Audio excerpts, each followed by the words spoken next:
many hours you have available, first off. Your 8 hour, your 11, your 14, those are all pretty straightforward. But your 70 hour will creep up on you and you'll not realize, why do I only have 5 hours today? There you go. Your 8 days ran out. So keep track of that. Be mindful of it. Try to start your day early. Try to start around 5 o'clock. I like to start around 5 o'clock if I can. 6, 7. Somewhere in there. That way you're done around that time in the afternoon if you were to drive your full 11 hours and take a half-hour break. Try to pick 3 spots for your 10-hour. For your 10-hour rest, pick 3 spots, an A, B, and C. That way if the first one's full, you have a fallback plan and another one even. And make them all in your time frame, obviously. Don't put yourself where you're going to get to C with 1 minute left. I've done that. I didn't plan A, B, and C, and I ended with 1 minute on here.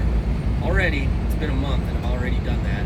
1 minute, so I had less than a minute, really. And I was able to back into a reserved parking spot and then go in and pay. And that was in LA. So watch those cities. The cities, there's not a lot of available parking. Just plan on trying to stay outside of the city. Even those closest to outside of the city get pretty popular too, as you can imagine. Utilize rest areas if you can. I like to utilize rest areas. I try to avoid truck stops. Some people like truck stops. Me personally, I'd rather stay in a rest area. They seem cleaner, nicer, less crowded. Parking's easier generally. If I have to take a shower, I usually try to do a 30-minute break shower.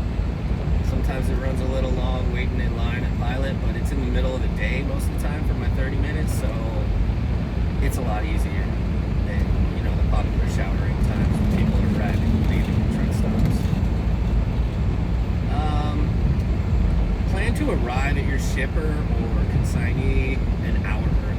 If you got to be there at 11, just plan on 10 o'clock.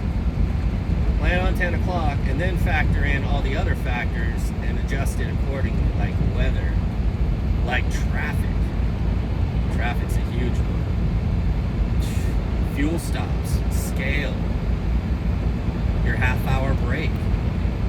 These all come into play. So bear that in mind when you're trip planning.